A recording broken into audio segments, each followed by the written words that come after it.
we're live. I didn't know, but apparently I can run to the other end of the court and jump on the court and beg for a timeout. Technical I'm not foul. penalized. Technical foul. I'm not Game over. penalized. Raptors win. It's 2-1. The series is 2-1. Apparently, I'm not penalized. Anyway, good afternoon, good morning, good evening, ladies and gentlemen. Wherever you are, whatever time it is for you right now, just know that you are locked in onto the point with Skip. and the King. You guys know what to do. Go down there, click subscribe, click like, leave a comment. We're almost at our 400 sub. And once we do, we will be giving away this brand new Raptors toque. Never been worn. Comes from a smoke-free, pet-friendly zone. I saw someone say something weird about that the other day. But you guys, thank you for your support. Thank you for watching. Thank you for enjoying some of our great guests that come on. And you guys really have been enjoying this one right here, Kenyon Nisbett. You've been building a following from To The Point, my brother. How are you? I'm doing good. Happy to be here. Soon you're going to have to quit your other profession and become an influencer. Yeah, exactly. How much they love you. And then in the other corner, we have Nick Nurse, is doppelganger, the one and only Coach Tim Roache from the East Coast right here to your city. How are you doing, my friend? Well, I'm doing okay. Little sad from last night, but you know what? We got to move on. Be all right. I don't need to know what goes on behind closed doors with you. Why you say that? Guys, you guys are here for a reason. So let's get into this. We're here for a eulogy is what we're here for. But That's what you're here for. Let's get into this, guys. So right now, currently, your Toronto Raptors are in the 5th seed in the 2022 NBA playoffs, facing off against the 4th seed, the Philadelphia 76ers, with a potential MVP and a former MVP on that team. And currently, as we sit, unfortunately for you Toronto Raptors fans, they are down 3-0 in this series, and can possibly, you might hear some big 7-footer go, well, they're going to get swept. You might hear that come back and haunt you, right? But Coach Tim Roache, as a fellow former coach, I want to ask you, how did the Raptors fall into this deficit? If you are a coach, what adjustments, well, maybe the way you look, maybe you could sneak onto that bench and draw something up on a clipboard, right? Go for broke, bro. But if you had the clipboard in your lap and the pen in your hand, what would you do to possibly have changed the outcome that we are currently sitting in? First of all, when I kind of look at this from a defensive perspective, in the first 2 games, and I give Doc Rivers credit for this, he parked Embiid's butt in the middle of the key. Not the side of the key, it was in the middle of the key.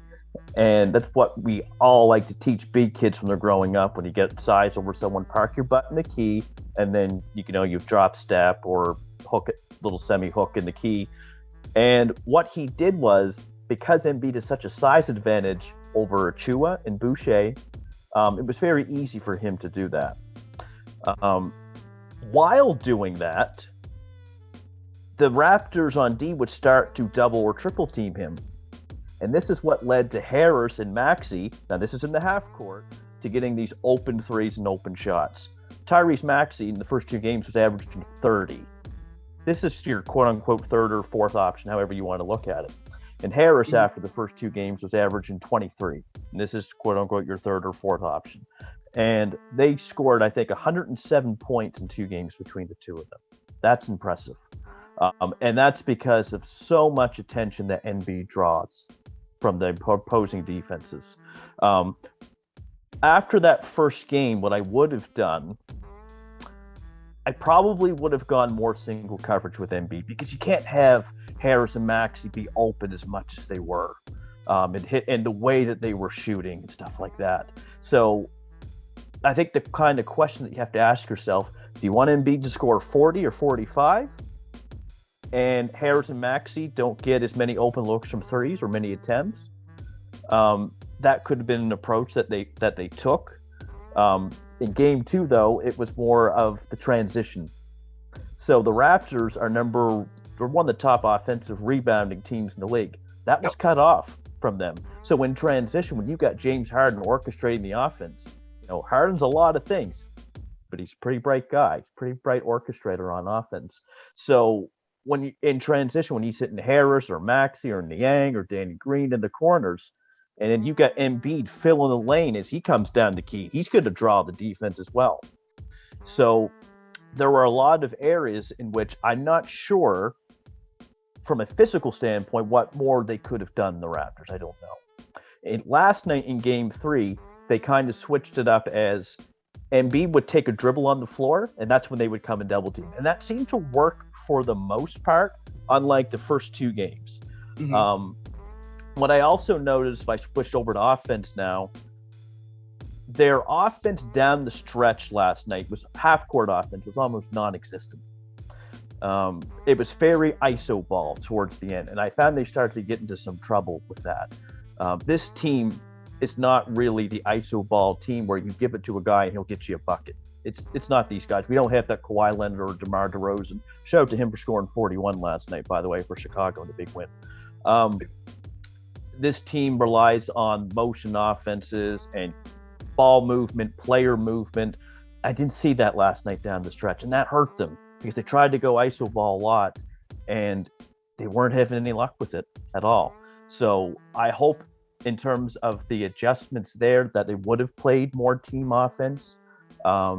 Go back to what they were doing in the regular season. They had more success in doing that because the margin for error with this team is very small. Experience levels, in terms of size, when you're playing against Philly, against Embiid, it was a lot for them last night. So back to team ball on offense, back to player movement. You get that on Saturday, and I think they'll be in better shape. Kenyon, thank you, Tim. Kenyon, based on what Tim just said, last night was a standout game. Was there any specific game that we have seen the last 3, even though it's a very small sample size and it might not be that much more, but based on what we've seen over the last 3 games, was there any specific game or any specific plays or any specific players that stood out to you over the last 3 games? Well, I just want to first say that stung a bit right here. But so each game has shown me something different. I will say that defensively, the last game really stuck out to me because it was the first time that they forced Embiid and Philly getting the ball to Embiid to happen in a rushed way. So you saw Embiid. It's the first time I've seen Embiid routinely get the ball outside of the paint, which I believe Coach Roache mentioned. I think the double teams came faster. I think double teaming Embiid was the right move, but what I saw is that they stopped double teaming Harden. And to me, that was a huge, that allowed them to give less help off the corners. And, as a result, you saw more turnovers. I thought the crowd was great. I thought they did really well.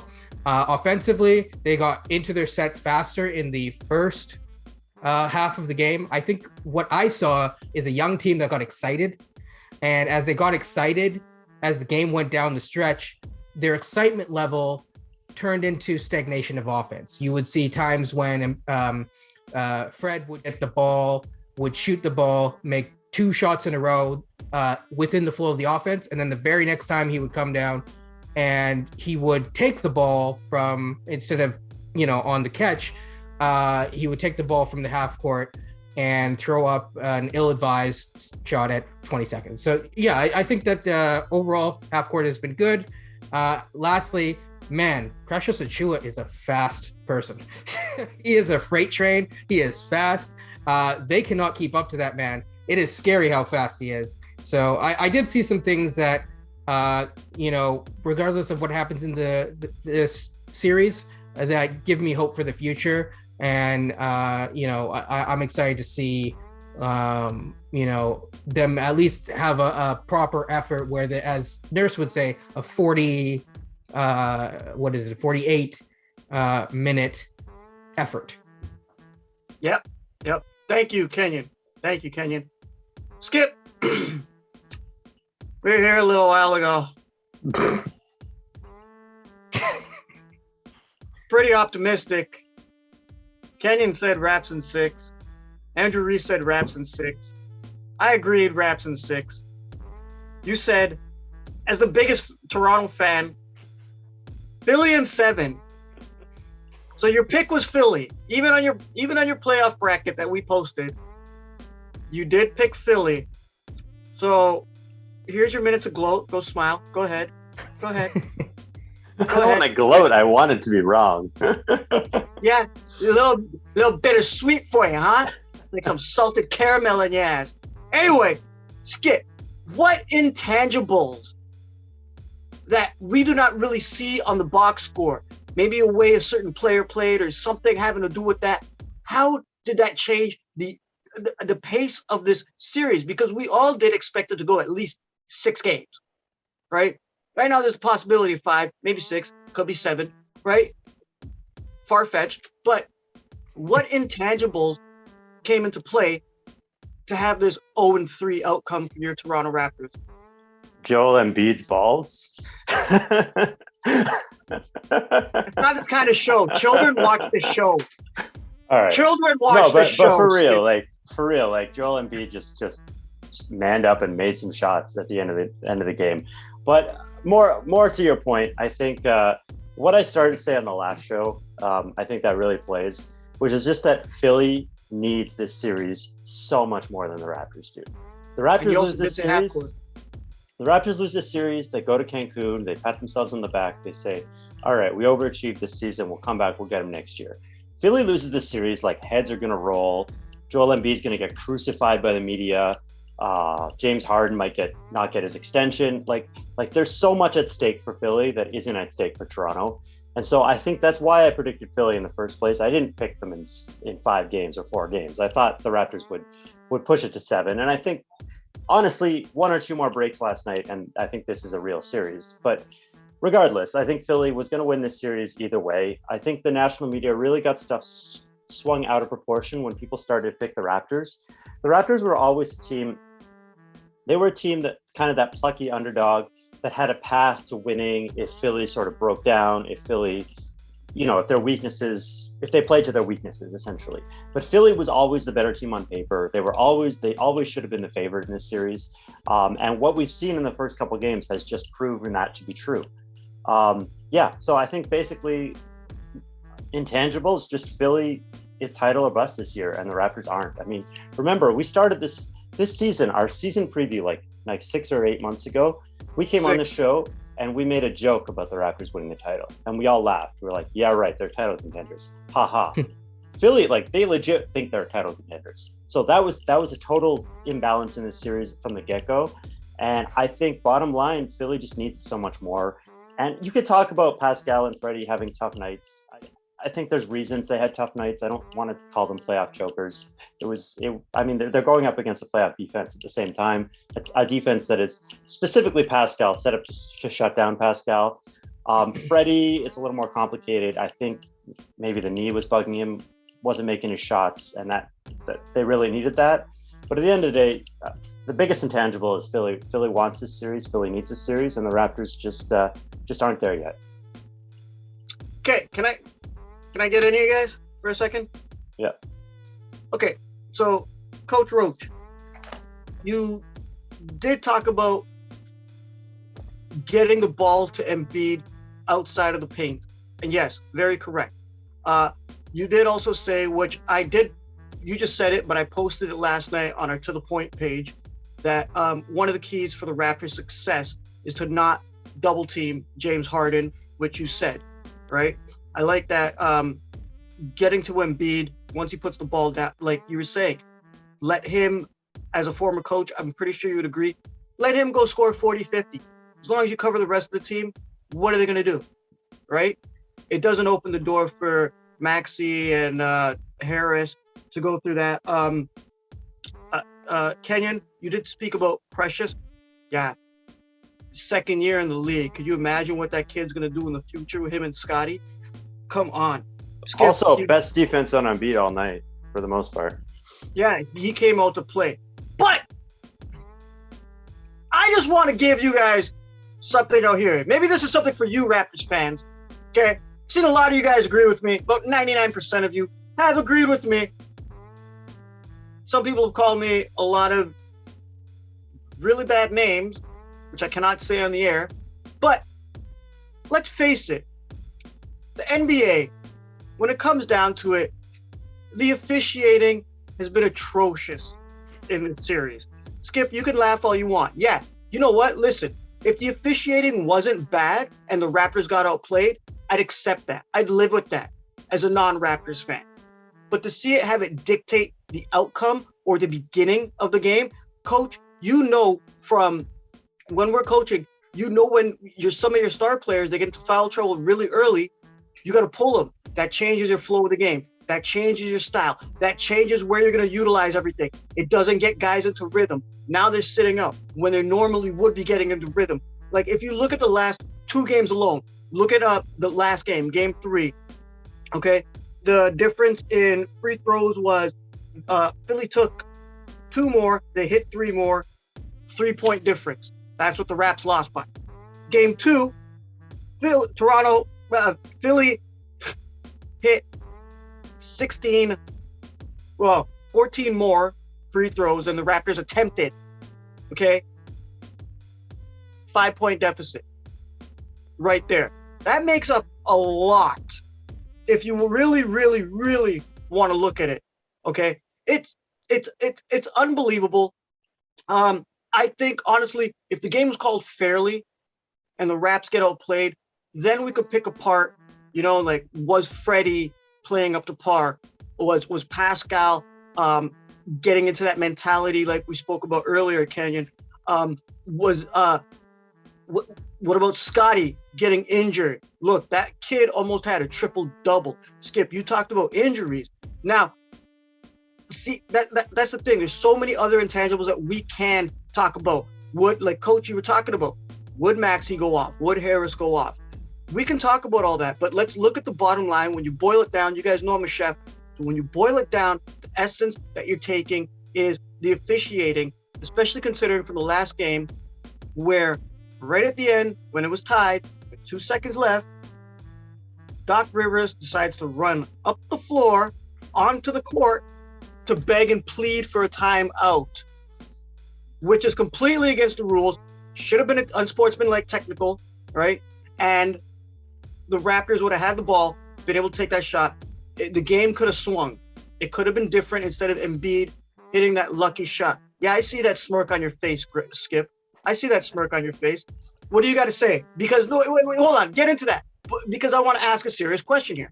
Now, taken away from the injuries that the Raptors have sustained with Gary Trent Jr., he said he lost 8 pounds from being sick. He finally looked okay in the last game, right? Fred VanVleet still hurt, still nursing that knee injury. Scotty Barnes getting intentionally fouled, I said it, by Embiid, okay? Thaddeus Young getting thrown by Harden onto the ground, busting up his thumb. Yeah, if you look at that play really closely, Harden shoved him when they were going down to push him, to change it, okay? That's very unsportsmanlike. So if you guys were to take away the factors of the injuries and the free throws, okay, is there anything else that we can talk about that could have made the Toronto Raptors better? Unless you guys want to talk about the injuries or the refs. Let's go. Are you throwing that to me? Well, you're the one grinning over there. Go ahead, Smiley. Let's talk about that technical foul that Doc Rivers should have got. You want to get into that? No, let's not get into that. No. I mean, look, man, I'm not even upset about last night. Last night, the Raptors had their chances.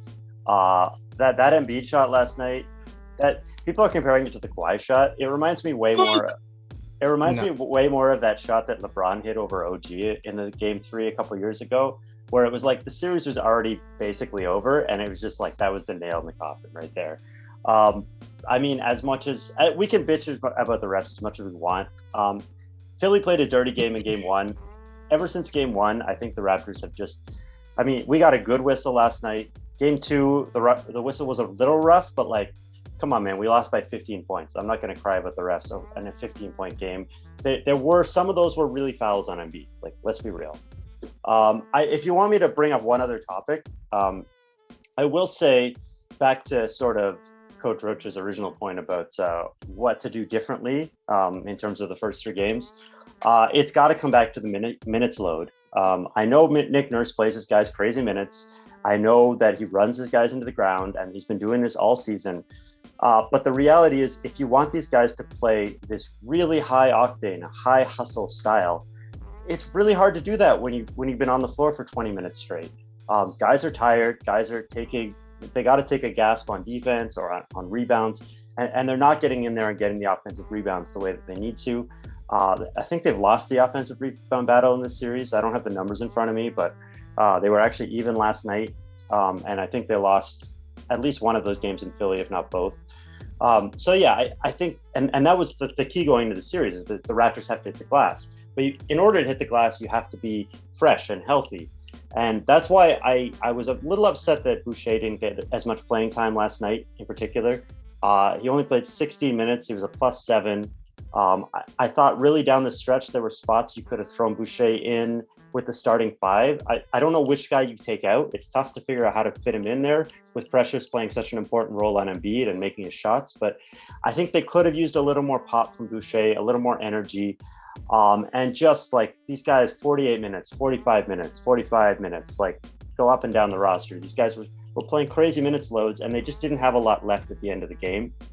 And I think even OG, at one point, I think he played like 15, 16 straight minutes, and he was carrying the team. But at the same time, you're like, OG needs a blow. Like OG, if you want him to carry this all the way to the end of the game, he's going to need to take a minute. And so that's one of the things that I would keep an eye on, at least going forward, if there's one or two more games left in the series, is how Nick Nurse manages those minutes. But yeah, that's one thing I wanted to bring up. Skip, you did say the offensive rebounds. Yeah. So far, the Raptors have 29, and Philly has 26 this series. So they're winning, but not by as much as they need to be. Exactly. Yeah. Coach, do you have anything to say back to Skip before I lay into him? Because you guys, I'm going to give you guys a chance. So go ahead. I'm just really... I'm impressed with Precious, kind of what Kenyon said in this series. The more that this kid plays, the better he gets. That's why if we ever did extend the playoffs, Precious is going to keep getting better and better and better. And they're going to have a decision to make at the end of this year and over the next few years on where do we see Precious on this team. I think the decision's already been made. I think he's on this team. Kind of his role, on the team is what I meant. I was disappointed last night, though, in Fred and Pascal in terms of their assertiveness. I felt that Pascal could have been a little bit more assertive. He carried this team the second half of the season. I don't know if there's much debate over that, considering how hurt Fred was. OG was out of the lineup too. So I was looking for a little bit more from him. But it is tough when Embiid switches off on you and you have someone so much bigger than you that can cover ground as well. So I just hope that in the next game on Saturday, I see a little bit more assertiveness from him, because he's had such a great year. And, you know, he certainly has earned what he's accomplished this year in terms of what he can do at the end of the games. The thing is, if he's being guarded by Embiid, he has to be able to pop and hit his shots. And when he was popping, those were rimming out. And that's a huge problem for him in that matchup. Kenyon, what do you think of that matchup of Embiid and Pascal, man? Well, so what do you think matches up better against Embiid for the Toronto Raptors other than Precious? But what do you think of that matchup? Look, Embiid is, all defense, multiple time all defense level guy. I guess I would say that Pascal, what worried me yesterday is that Pascal was being single covered for a lot of that game. he was not being doubled. He was not commanding the double teams that Freddie in his post-game conference was saying that he was, because he wasn't. So that has to change. And when you're being single covered, you need to be able to produce at that level with that spotlight on you. I've been very outward about my love for Pascal Siakam. That was not his game. I think he's done okay this series. But what I would like to see is, now I'm gonna knock on wood here, is if Scotty is healthy and if he is truly ready and if he wants to go, then it's hard to say no to someone who wants to go who's actually healthy. So I would say that Pascal's. Fair enough. But I think that Pascal they might be down 3-0 Sorry, go on. Fair enough, but I think Pascal Siakam plays a lot more free with Scotty on the floor. I think that they have a really good synergy that they've developed together. I don't have the exact numbers in front of me, but I remember seeing this thing where they pass to each other the most. And they're recipient of each other's passes the most. So that's what I would love to see. And you saw the shift here, right? You saw a shift where Pascal Siakam, Fred VanVleet became more of the ball handler this game. And the results went back to what we saw in the beginning of the season. And bad. It's just, he does not have the physical tools that the other two gentlemen that I mentioned have in terms of being able to handle the ball. He just doesn't. He has a very specific skill set. He's really good at that. He's really good at what he does. I don't want to get into the whole what they need to talk about behind closed doors at the end of the season, but I do think that it's something to look at, and especially, I think that there's something there. I do think that they will not get swept. They could get swept, but I don't think that they'll get swept because the results that yesterday, while a loss, they did show a lot of heart. And it wasn't just a heart thing. They did make schematic, decisions that were different, that worked out, that were largely successful for the majority of the game. Okay, well, don't talk about behind closed doors because we already mentioned that. Fair enough. I'm with the original Trudeau. But you did say something. You did say something very interesting there. When Scotty's on the floor, him and Pascal pass into each other. You know what? Yeah. That really opens up the door for Gary Trent, Fred VanVleet, OG, Boucher. It really opens that up. I think missing Scotty has been like a huge blow to this team. He's one of the only guys who can consistently provide downhill pressure. Yes. And with his absence, right? But going forward into the future, one last question, gentlemen. Let's face it, the coffin is pretty much closed on the Raptors season this year. Okay, I'm sorry, Raptors fan. I told you before they're not going to win the chip this year. I'm sorry to break your heart. Go ahead, call me all kinds of names online. But since the season is pretty much over for them, what do you guys see going forward in the future? And can we make this quick because time's running up? Do you want me to go first? Coach, go for it. Oh, fair enough. Moving forward, development is key because you get a very young team, a lot of young guys, Scotty, Gary, OG, Flynn, Precious, big time. I would like to see, Brian, are you talking about moving forward like next season into the off season, that kind of thing? I believe so. Well, what do you project? What do you see next season coming up based on this core and what they've done? Because let's just face it, the referees put the nail in a coffin, and so did Embiid. But that's another story. We already spoke about that. Go on. I would like to see them add a 7-footer just for matchup purposes. Doesn't have to be the best 7-footer in the league. That'd be good, but it doesn't have to be. Just for those matchup purposes, more development. Precious has got to play more. I would like to see them add some more bench options as well. As a scorer who could just come in, give you a bucket when you need one.